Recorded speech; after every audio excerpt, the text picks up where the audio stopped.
नमस्कार दोस्तों। आज मैं आपका अपना प्रेम आपके लिए लाया हूँ एक बिल्कुल सच्ची, रोमांचक और हैरान कर देने वाली कहानी।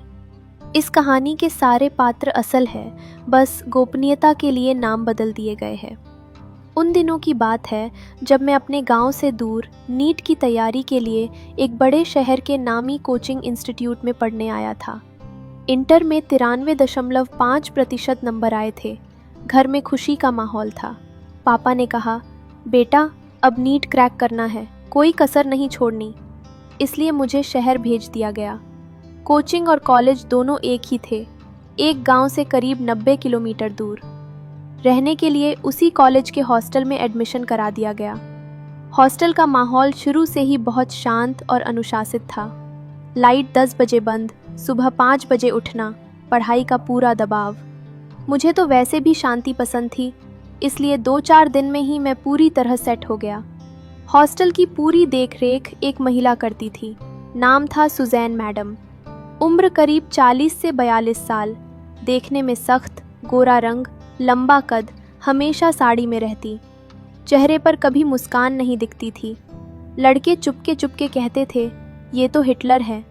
उनका असिस्टेंट था ऋषभ भैया, 27 से 28 साल का हैंडसम लड़का। जिम जाता था, हमेशा साफ सुथरा रहता। रसोई की जिम्मेदारी मनोज अंकल के पास थी। उम्र 48 से 50 के आसपास, मोटा तगड़ा शरीर, हमेशा हंसते रहते। उनकी मदद के लिए आबिदा आंटी थी, 35 से 36 साल की, साधारण सी दिखती थी लेकिन काम बहुत तेज करती थी।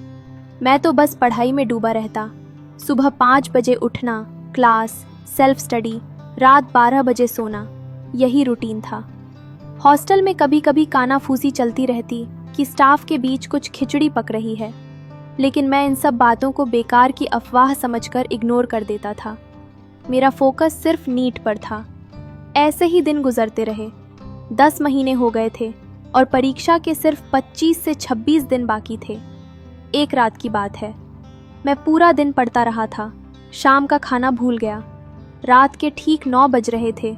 अचानक तेज भूख लगी। मेस बंद होने का टाइम था, फिर भी मैं भागा भागा मेस पहुंचा। मेस में लाइट जल रही थी, लेकिन कोई नज़र नहीं आया।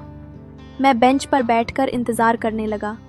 सोचा शायद कोई काम कर रहा होगा।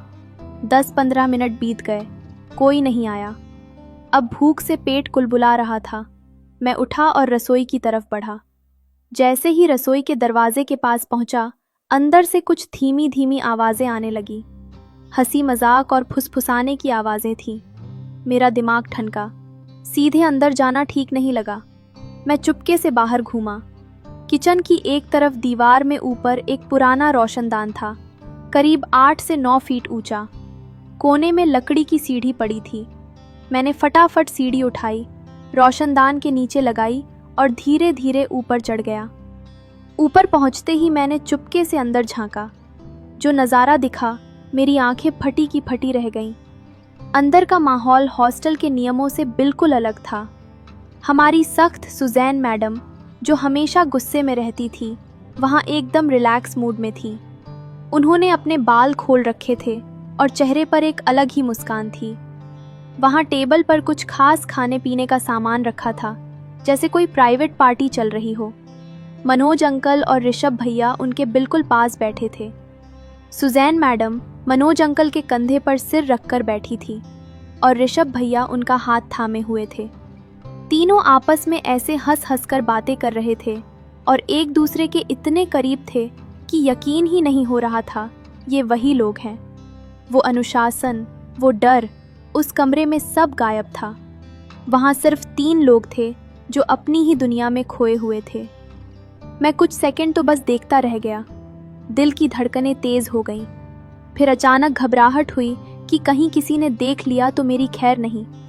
मैं फटाफट सीढ़ी से नीचे उतरा और दबे पांव भागकर अपने कमरे में आ गया।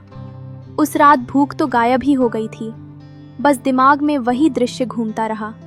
सोचता रहा, जो बाहर से इतना सख्त अनुशासन दिखाते हैं, उनकी असल जिंदगी कितनी अलग और रंगीन होती है। तो दोस्तों, ये थी मेरी हॉस्टल की वो सबसे हैरान करने वाली रात। उस दिन के बाद मैंने कभी मेस में देर से जाने की गलती नहीं की और ना ही कभी किसी से इस बारे में बात की। कैसी लगी आपको ये सच्ची घटना? कमेंट में ज़रूर बताना। मिलते हैं अगली कहानी में।